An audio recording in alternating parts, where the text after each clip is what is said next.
చలో అందరికీ ఇచ్చినార్తులలో సంగీత మొబైల్ సమర్పించు మాస్ మలన ముచ్చట్లకు స్వాగతం. వచ్చేసాడు మీ నర్సి కాక. ఇక అరుచుకుందాం రారులా ఇల్టి మోక. అగో ఇదివరకు ఢిల్లీ అనుకుంటే ఇప్పుడు హైదరాబాద్ కూడా అట్లా తయారైందట కదా. గాలిలో కాలుష్యం ఎక్కువైపోయిందట, అంటే పొల్యూషన్ పెరిగిపోతుంది అన్నట్టు. ఈ గాలి కాలుష్యంతో మనుషులంతా గాలి గాలి అయ్యే పరిస్థితి వస్తుందో ఏమో అని చెప్పని నిపుణులంతా భయపడుతున్నారు అనుకో. రాదురి ఏం తక్కువ ఢిల్లీకి సమానంగా ఉన్నదట కాలుష్యము. మరి చలికాలం కొలిగి అవుతుందా, మరి ఎక్కడి నుంచి వస్తుంది, ఏ ఇండస్ట్రీ నుంచి వస్తుంది, ఈ కాలుష్యం ఎందుకు అవుతుంది అనేది ఎవరికి అంతుబట్టని ముచ్చటానుకో రాదురి. మరి ఈ గాలి కాలుష్యం పెరుగుడుతోటి పానాలు ఖరాబు కావా జనాలకు. మరి జాగ్రత్తగా ఉండాలన్నోళ్ళు హైదరాబాద్లో ఉన్నోళ్ళు మరి పానం మరి మంచిగా పైలంగా పెట్టుకోవాలి. మరి ఏమైనా మాస్కులు గీసుకులు వాడాలన్నా మరి ఇక డాక్టర్లు నిపుణులు ఏం చెప్తారో అది చూసుకొని చేసుకోవాలి. కానీ మొత్తం మీద చలికాలం వచ్చేసరికి ఈ కాలుష్యం ఇట్లా పెరిగిపోతుంది. మరి ఏడికెళ్ళి ఎట్లా అనేది ఇప్పుడు తేలేదు ఉన్నది. రైట్. ఇన్నొద్దుల దాకా దేశ రాజధాని ఢిల్లీ ఒక్క కాడనే కాలుష్య కోరలల్లా కొట్టుమిట్టాడుతుందని అనుకున్నాం. కానీ ఇప్పుడు హైదరాబాదు పట్టణంలో సుత కాలుష్య కోరలు చాపుతుంది. రోజు రోజుకు గాలి కాలుష్యం మరి ఆగమైతుంది. గలీజ్ గాలితోటి హైదరాబాద్ వాసులు అట్లకుట్లమైతుండ్రు. అచ్చం ఢిల్లీ పరిస్థితి కనబడుతుంది హైదరాబాదు పట్నంలా. ఈ ఏడాది కొన్ని జాగలల్లా ఏక్యూఐ 300 వరకు చేరిందని లెక్కలు చెప్పుకొస్తున్నాయి. ఇక గ్రేటర్ హైదరాబాద్ లా 14 జాగలల్లా కాలుష్య నియంత్రణ మండలి ఏక్యూఐ పరికరాలను ఏర్పాటు చేసింది. దీంతో ఇక గరిష్ట కనిష్ట సూచనలు చూసిత్తదన్నట్టు. అయితే సాధారణంగా ఏక్యూఐ 100 దాటితే ప్రమాదమని హెచ్చరిస్తాండ్రు. డిసెంబర్లా హైదరాబాద్ లా గరిష్టంగా పీసీబీ లెక్కల ప్రకారము ఏక్యూఐ 132 మాత్రమే ఉన్నదట. ఇక ఇప్పుడు థర్డ్ పార్టీ యాప్లలో నమోదైన ఏక్యూఐ చూస్తే 270 దాకా కనిపించుడుతోటి ఆందోళన పెరిగేటట్లు కనబడుతుంది. పోన్రి, ప్రకృతిని మనం కాపాడితే మనల్ని ప్రకృతి కాపాడుతుంది. ఎక్కడికక్కడ ఆగం చేసుడు, చెత్తాచెదారం పాడేసుడు, ప్లాస్టిక్ వ్యర్థాలు ఆగమాగం చేసినాక మంచిగున్న గాలి ఆగం కాకపోతే ఏమైతుంది చెప్పుండ్రి. ఢిల్లీ పరిస్థితి ఎట్లున్నది ఇప్పుడు? బయట కోవాలంటే జంకిపోతాండ్రు, దమ్ము దగ్గు రోగాలతోటి భయపడతాండ్రు. గసొంటి పరిస్థితి తెచ్చుకోకుర్రి జర పైలం సుమి ఇప్పటి నుంచేలే. ఇక ఇదే సర్కారు దవాఖానా అంటే ఎందుకు బాధపడరు, భయపడతారు జనాలు. ఎందుకనంటే ఇక ఇప్పుడు చూడు, ఇక్కడ డాక్టర్ ఉంటే పేషెంట్లు ఉన్నప్పుడు డాక్టర్ రావాలి కదా. వాళ్ళకు ఒకడే డాక్టర్ ఉన్నాడట. ఇక ఏం చేయాలి, కాంపౌండరు స్వీపర్ ఉంటారు కదా, అగో వాళ్ళే వైద్యం చేసి కుట్లు వేస్తున్నారట, కుట్లు తీస్తున్నారట. ఇది ఎక్కడి ముచ్చట్ను అని అంటే అగో మరి ఒక తనకు అట్నే ఉంటాయి. సర్కారు దవాఖానా అంటేనే లాపర్వాకు మారిపోయారు అన్నట్టు చేసిరు కదా. ఇక విద్యా వైద్యం గట్టిగా అందాలంటే వైద్యం సర్కారు ఇచ్చే వైద్యం బాగుండాలి కదా, సౌలతులు సదుపాయాలు అన్నీ బాగుండాలి కదా. దవాఖానలో హాలతే అట్టుంటుంది అంటే మళ్ళీ దానికి తోడు ఈ సదుపాయాలు లేక, డాక్టర్లు లేక, కాంపౌండర్లే కత్తెరలు పట్టుకునే పరిస్థితి వచ్చిందంటే మామూలు ముచ్చట ఆరులా. ఆ జనాలకు పానాలతో భయం కాదా. ఇక చూడుర్రి, పానంలా మంచిగా లేక సర్కారు దవాఖాన్లకు పోతే సర్కారు దవాఖాన్ల పరిస్థితి ఏమో గిట్లుంటాంది. గీ మెదక్ జిల్లా కాడునే రామాయంపేట సర్కారు దవాఖాన్ల చూడుండ్రి ఎట్లున్నదో. ఇక దెబ్బలు దాకిన పానంలా మంచిగా లేక ఏ రోగము నచ్చినా సూత ఇక వచ్చిన రోగులకు అందులో ఊడ్చేటోళ్ళు అటెండర్లే వైద్యం అందిస్తారట. అవు డాక్టర్ సార్లు, డాక్టర్ మేడాలు, నర్సులు మీడాడవేయిండ్రు అనంటే ఒక్కలు సుత కనబడతలేరు. దవాఖాన్ల పరిస్థితి గిది. దవాఖాన్ల 4 డాక్టర్లు ఉన్నారట. ఇయగాళ్ళు విధులల్లో ఉండాలి. అయితే ఒక్క డాక్టర్ మాత్రమే అందుబాటులో ఉన్నాడటనులా. మిగతా డాక్టర్లు లేకపోవడుతోటి ఇక ఊడ్చేటోళ్ళు అటెండర్లే డాక్టర్లు అయ్యి గాలే మందులు రాస్తాండ్రు. ఇక చూద్దాం పాండ్రి పోత్యాపా.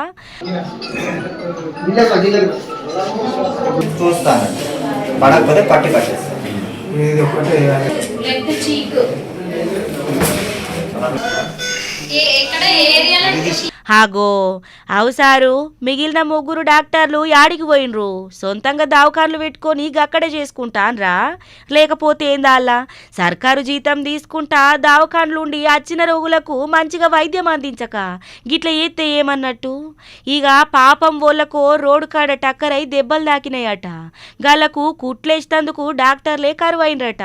ఇంకా మీద అధికారులు స్పందించి ఇక గీ ముచ్చట మీద గట్టిగా నజరేయాలి అని చెప్పి రోగులు డిమాండ్ చేస్తుండ్రు గమాండిగా.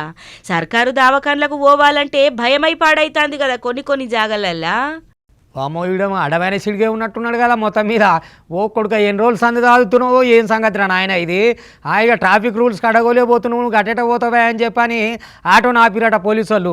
ఆహా నా ఆటోను ఆపుతావా, నా ఆటో నాకు ఇస్తావా ఇవ్వవా అని చెప్పని ఆటోలో ఉన్న పాము తీసి పోలీస్ మెడల్ వేసినట్ట భయపెడదామని. అంటే వీడు ఎంత అడవైన ఉన్నాడు చూడురి. అగా పాములు పట్టుకొని తిరిగితే మరి ఆటోలో గిరాకీ ఎట్లెక్తారా నాయన. ఓ కథే ఉన్నది కదా. ఇంతకీ పాముల వాటేటోడా లేకపోతే ఆటో నడుపుకునేటోడా అనేది అర్థం కాకుంటుంటుంది. కొంతమంది ఉంటారు కదా ఇక వాళ్ళని అదో బాపత అంటారు అన్నట్టు. అగో అసౌండ్ తరీఖకు చెందినట్టున్నది వీడు. అందుకే పామును పట్టుకొని తిరుగుతున్నాడట. ఇంకా మళ్ళీ మీదకి వెళ్ళి పోలీసు వాళ్ళని బెదిరించుకుంటా పాము మీదేస్తున్నాడు అంటే చూస్తుందికే భయం అవుతున్నది. ఇక పోలీసు ఆయన ఒళ్ళు ఎంత జల్లు అన్నదో కదా. ఇక చూడు కథ. అగో అగో చూడుండ్రులో ట్రాఫిక్ పోలీసు వాళ్ళని ఎట్లా బెదిరిస్తాడో. ఎక్కతక్కనే అయినట్టుంది కదా బాంధు. చేసిందే తప్పుడు పని మళ్ళా గండ్ల పోలీసునే బెదిరిస్తాడు. పామును చేతిలో పట్టుకొని పోలీస్ ఆర్మీనికి ఎట్లి సుడుతుండో చూడుండ్రులా. డ్రంక్ అండ్ డ్రైవ్ లో భాగంగా ఆటో నాపినట పోలీసోళ్ళు. ఇక మరి వాళ్ళ డ్యూటాలు చేసుకున్నాడేనాయే. చేయకపోతే ఎట్లయితుంది చెప్పుండ్రి. పోలీసోళ్ళు తనిఖీలు చేస్తే ఆటోల నుంచి వెళ్ళి పాముని తీసిండట గీ డ్రైవరు. ఒక్కసారి మొత్తానికైతే బగ్గ భయపడ్డారు అందరు కలిసి ట్రాఫిక్ పోలీసోళ్ళు. ఇక చూడండి కావాలంటే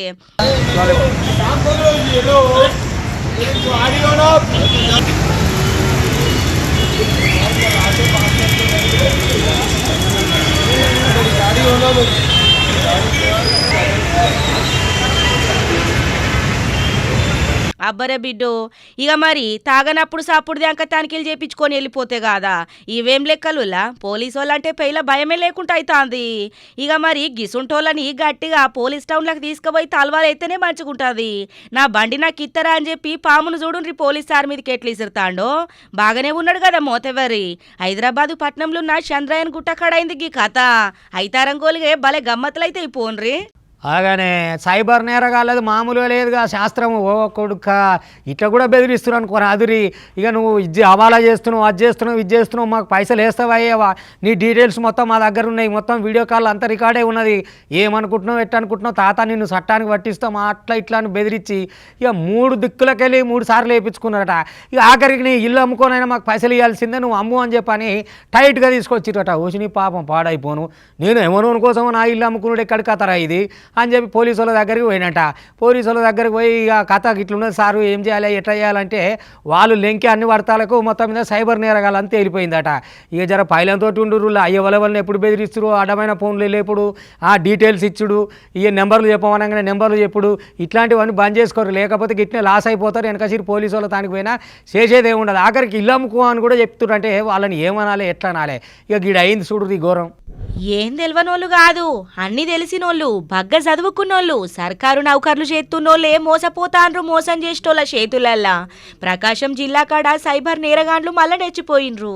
అద్దంకికి చెందిన ఓ రిటైర్డు బ్యాంకు ఉద్యోగి నాగేశ్వర్ కాంచెల్లి 1,30,00,000 రూపాయల దాకా మొత్తానికైతే దోసుకున్నారులా. నాగేశ్వరరావు పైసలు మొత్తం హవాలా చేస్తున్నారని ఆ అరెస్టు తప్పదని చెప్పి బెదిరింపులకు గురి చేసిండట. ఇంకేమున్నది అబ్బరే బిడ్డో, వీళ్ళు ఎక్కడికేం చెరక చేసుకున్నారు ఏంది అని చెప్పి సైబర్ నేరగాళ్ళ వలకు చిక్కి ఏకంగా పైసలు మొత్తం పొడగొట్టుకున్నాడు. ఇక ఇందుకోసం ఏకంగా నాగేశ్వరరావు ఆధార్ కార్డు సుత Canara bank duplicate account open చేసిండట నిందితులు. వాట్సాప్లో చూపించి హవాలా చేస్తున్నారని బగ్గ భయపెట్టిండట. టెలిఫోన్ చేసి మీది ఆధార్ కార్డు ఇది దొరికింది, దాని ద్వారా కెనరా బ్యాంకులో బాంబేలో కరెంట్ అకౌంట్ ఓపెన్ చేశారు, దాని ద్వారా హవాలా చేస్తున్నారు, అందువల్ల మిమ్మల్ని అరెస్ట్ చేసి తీసుకెళ్ళి బాంబేలో 40 రోజులు మేము మీ ఇద్దరిని నన్ను మా మిసెస్ నుంచి ఫోన్లు కానీ ఏమి ఇవ్వకుండా ఒక్క మెడిసిన్ తప్ప ఇంకేమి ఇవ్వము అన్నారు. ఆన్లైన్లో నా దగ్గర ఉన్న షేర్లన్నీ అమ్మి ఆ డబ్బులన్నీ కట్టమన్నారు. అవన్నీ 3 ఇన్స్టాల్మెంట్స్లో కట్టాను. అందువల్ల నా దగ్గర ఉన్న డబ్బులు మొత్తం 1,23,00,000 రూపాయలు పే చేశాను. వీడియో కాల్ తోటి నాగేశ్వరరావు ఆస్తుల వివరాలు తెలుసుకున్నారట సైబర్ నేరగాండ్లు. ఇక పైసలు ఇవ్వకపోతే అరెస్ట్ చేస్తామని బగ్గ బెదిరించిండ్రట. సైబర్ నేరగాండ్ల ఉచ్చుల చిక్కుకున్న నాగేశ్వరరావు భయంతో 3 సార్ల 1,23,00,000 ఇచ్చిండట. అయినా నిందితుల నుంచి ఏ దింపులాగలేవట. ఇక ఆయన ఉంటున్న ఇల్లును సైతం అమ్మి పైసలు ఇవ్వాలి అని చెప్పి డిమాండ్ చేసిండట. చూడుండ్రి. ఇక గీదింతోటి ఇల్లు నమ్మడం ఇష్టం లేక అద్దంకి పోలీసులకు అడిగి పోయిండట నాగేశ్వరరావు. గీ ముచ్చట మీద పోలీసోళ్ళు ఎంక్వైరీ చేసుకుంటే మొత్తం ఎంకులాడుతుండ్రట. ఆఖరికతే మోసపోయిన అని తెలుసుకున్నాడట నాగేశ్వరరావు. పాపం పాడుగాను, అన్ని తెలిసిన వాళ్ళకి ఇట్లా మోసపోతే ఏమన్నట్టు. జర భద్రముల్లో మీ అసుంటోళ్ళ నుండి ఇంకా చట్నీలలో కూడా బల్లులు కలుపుతురా ఈ మధ్య. ఇక ఎందుకనంటే నాన్ వెజ్ లేదనుకున్నారో ఏమో మరి మొత్తానికి ఓ బల్లిని అయితే చట్నీలో పడ్డదట. ఓ పెద్ద గోల గోల ఇక ఆయన అంత కక్కుకున్నాడట, ఆగమాగం అయిందట. టిఫిన్ కానీ పోతే చట్నీలో బల్లి వేస్తారులా అని చెప్పానేమో జవడానికి దిగిన అనుకో రాదురు గట్టిగానే. ఏ జవడానికి దిగినా అనుకోకుండా వాడి ఉంటుంది, లేకపోతే కావాలని కలుపుతారు. కానీ మరి చూసుకోవాలి కదా, చట్నీలు పెట్టుకునే కాడ కానీ ఆడ కానీ ఈడ కానీ భద్రంగా ఉండాలి. వెనక సిరి పానంతో ప్రమాదమా. ఇక మరి భయపడరా. ఇక ఆయనకు మీదికెళ్ళి వాంతులు కూడా అయినాయట. ఈ బల్లులు వచ్చుడేంది మరి శేషకాడ లాపర్వనా మరి చట్నీ రుబ్బకాడ లాపర్వనా ఎట్టయిందో ఏం కాదో కానీ మొత్తం మీద అయితే చట్నీలో బల్లొచ్చుడితోటి భలే లొల్లి అయింది అనుకో రాదురాడ. ఇక ఇంతకీ ఏడైంది, ఇది ఏ జిల్లా ఏ పల్లె అంటారా పురాగా చెప్పుకొస్తారు. అరే ముచ్చట గమతే ఉన్నదేములా బలి వాడితే వదిలి తింటారు చెప్పు భయపడరా. ఏమన్నా కదా నిన్న మన బాయిలోనా బల్లి వాళ్ళకి అంటే ఇదేమో చట్నీలో వలికిందట బల్లి. ఇక ఏం చేయాలా ఎట్ట చేయాలని చెప్పి పరేషాన్ అవుతున్నారు. ఒక పారి చూడురి. ఎన్ని మాటలు చెప్పినా బుద్ధులు మాత్రం మారుసుకోరు. అయితారం అత్తేజాలు రెస్టారెంట్లని బయట తిండ్లని బగ్గ తింటారు. ఇక గవ్వైతే అయితారమే గాని టిఫిన్లు మాత్రం దినాము హోటళ్ళల్లో చేస్తా ఉంటారు. మరి చేసేటోళ్ళన్నా మంచిగా చేయాలి కదా. కట్టెమర్లు మంచిగా తుండ్రు, గాళ్ళకు సుతా చక్కటి తిండి అందిస్తే మంచిగా ఉంటుందని ఆలోచన చెయ్యాలి. కానీ చూడుండ్రులా తినే టిఫిన్లా బలి పడ్డదట. గీ ముచ్చట జైతాల కాడ అయింది. శివసాయి టిఫిన్ సెంటర్లా చట్నీల బల్లి కనబడుతోటి అవాక్కైనా ఒక ఆమె ఇక కక్కుడు పోన్రి. ఇక మంచిగా ఆకలైందట. ఆకలైతే చూడంగానే గీ శివసాయి టిఫిన్ సెంటర్ కనబడితే టిఫిన్ చేద్దాం పాన్రి అని చెప్పి పోయిందట. నల్లా పోయినాక టిఫిన్ సుత ఆర్డర్ ఇచ్చిందట. ఇచ్చినాక వాళ్ళు సుత పట్టుకొని వచ్చిండ్రు. తినంగా ఏదో కనబడతాంది, ఏందని చూష్టాలకంటే బల్లి. ఇక చూసి అవాకైనా ఆమె టిఫిన్ నాటి ఇసురు కొట్టి ఒకటే కక్కుడు. ఇక గీ మొక్కమనే కాదు, గీ టిఫిన్ తిన్న 8 మందికి కక్కుడట. ఇక అందరు కలిసి దావకాండ్ల చేరిండ్రట. ఇంట్లో 2 చిన్న పిల్లగాండ్లు సుతున్నారట. ఇక చూడుండ్రి కావాలంటే మేము హాస్పిటల్ చూపించుకొని ఆఫ్టర్నూన్ టాబ్లెట్స్ వేసుకుందామని చెప్పి టిఫిన్ చేద్దామని హోటల్కి వెళ్ళినాము. అక్కడ నేను దోశ తీసుకున్నా. దోశ ఆల్రెడీ హాఫ్ తిన్న తర్వాత నాకు అందులో బల్లి అనిపించింది. అయితే పక్క వాళ్ళు ఎవరు అది బల్లి కాదు ఇట్లా ఏంటి మిర్చి అని చెప్పారు. కానీ నాకు దాన్ని చూస్తే మిర్చిలాగా అనిపించలేదు. అయినా మళ్ళీ భయం వేసి నేను ఇట్లా దూరం ఉడికొచ్చిన తర్వాత ఇంకొకతను వచ్చి దాన్ని బయటకు తీసుకుంటారు. చూస్తే బల్లి అది. షవ్వా ఏం తిండిలు పెడుతుండ్రో ఏమో కదా. ఇక పైసలు మంచిగా తీసుకొని అమ్ముతున్నప్పుడు మంచి తిండి పెట్టాలనా వద్దా? ఎక్కడెక్కడ తయారు చేస్తుండ్రో ఏసోంటి నూనెలు ఆడుతుండ్రో గింతాగముంటా అది. జర పైలము బయట టిఫిన్లు తినేటోళ్ళు, బయట బిర్యానీలు తినేటోళ్ళు, బయట బర్గర్లు పిజ్జాలు అనుకుంటా బేకరీల పోంటా, రెస్టారెంట్ల పోంటా, టిఫిన్ సెంటర్ల పోంటా ఇక తిరిగేటోళ్ళు అందరు జర భద్రంగా ఉండుండ్రి. ఏం పడితే అవే అత్తున్నాయి తినే అవి ఇట్లల్లా. ఇక ఆదివారం గోలిగా మరి ఆహ్లాదకరమైన ముచ్చట కూడా ఒకటి పట్టుకరావాలి కదా. నుమాయిష్ అవుతున్నదట నాంపల్లి కాడ. నాయన సెలవు దినం అప్పుడు తోటి ఇక పోరగాళ్ళని వేసుకొని పిల్లల్ని వేసుకొని అందరూ ఫ్యామిలీతోటి పోయి మంచిగా ఆడ రంగులరాట్నం తిరుక్కుంటా అవి కొనుక్కుంటా సందడి చేసిరు అనుకో రాత్రి. మనం కూడా ఒక పారి నుమాయిష్ చూపిస్తే ఎట్లుంటుంది ఏం సంగతి అనేది అని మీకు తెలియ ముచ్చట పట్టుకొచ్చిన. అయితే ఎవరెవరు పోవాలనుకుంటారు ఏం సంగతి అనేది ఒకసారి చూసుకోరు. కాకపోతే ఇప్పుడు నేను చూపించే కానిచ్చలే ఏమేమి ఎక్కాలి, ఏమేమి కొనాలి, ఏమేమి దిగాలి ఎట్టెట్ట అనేది ఒకసారి చూస్తారని తీసుకొచ్చిన పిల్లలు ఏడున్నర వాయిగా రారి నుమాయిష్ పోదాము.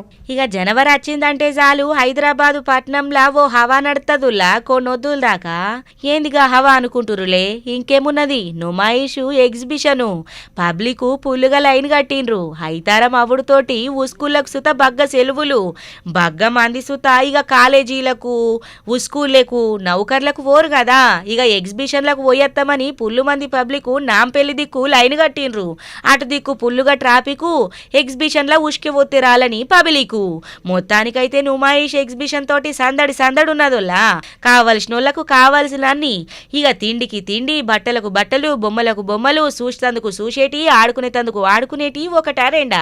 ఎగ్జిబిషన్లా పుల్లు మంది మొత్తానికైతే ఎంజాయ్ చేస్తుండ్రు అయితారం గోలిగే. పట్నంలో ఉన్నోళ్ళు ఎన్నడు ఓనోళ్ళుంటే కొత్తగా వచ్చినోళ్ళుంటే పోయి చూసిరా పోన్రి భలే గమ్మతుంటది. ఇక మొత్తానికైతే నుమాయిష్ ఎగ్జిబిషన్లా అయితారంగోలిగా బాగా ఆటలాడుకున్నారు అందరు సుతా.